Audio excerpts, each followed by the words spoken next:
আমি যদি মারা যাই তোমরা খেয়ে আমার উপর দাবি রাখো।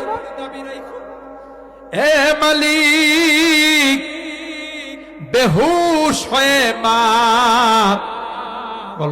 কলস রক্ত প্রবাহিত করে আমাকে দুনিয়ার সুন্দর চেহারাটা দেখে।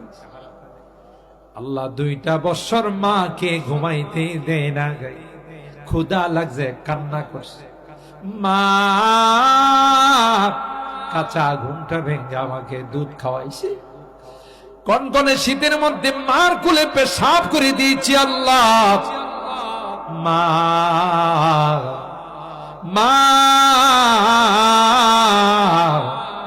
কোনদিন রাগ করে আমাকে দূরে সরাই দেয় নাই। আল্লাহ, বাড়ি থেকে বের হলে মা দরদ মাখা কথাগুলো দিয়া বিদায় জানাই। যত দূর দেখা দেই তোমার আমার দিকে তাকাইয়া তাকাইয়া কানছে রে। শাড়ির আঁচলটা দিয়া চোখের পানিগুলো মুছে। বাড়িতে ফিরতে দেরি হলে রাত 1টা 2টা না, ডাক দিতে দেরি হয়েছে। আমার মা দরওয়াজা খুলতে দেরি হবে। আজকে মা নাই, বাবা নাই। আল্লাহ, গভীর রজনীতে বারবার তাদের কথা মনে পড়তেছে। গুনার কারণে যদি তোমার জাহান্নামের আসামি হয়ে থাকে, আমরা ভিক্ষুকের মতো তোমার কাছে মাপ চাই, ক্ষমা চাই।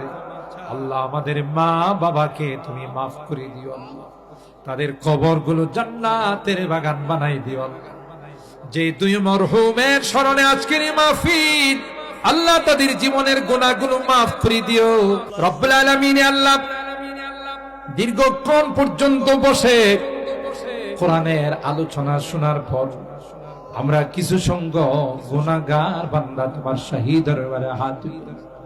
আল্লাহ, গভীর রজনীতে ভিক্ষুকের মতো 2খানা হাত বাড়িয়েছে। তোমার আদালতের কাঠগড়ায় আসামি হইয়া তাওবা করতেছি। আল্লাহ, আর জীবনে কোনদিন নামাজ ছাড়ব না, আর জীবনে কোনদিন বেপরদায় চলবো না, আর কোনদিন হারাম খাইব না। এ মালিক, আর কোনদিন নাফরমানি করব না। আল্লাহ, বুঝি না গাই জীবনে অনেক গুনাহ করে ফেলেছি। হাজার হলো তোমার গোলাম। একটা কুকুর যদি মালিকের বাড়ি থেকে সকালবেলা চলে যায়, সন্ধ্যার সময় এসে যদি মালিকের পায়ে পড়ে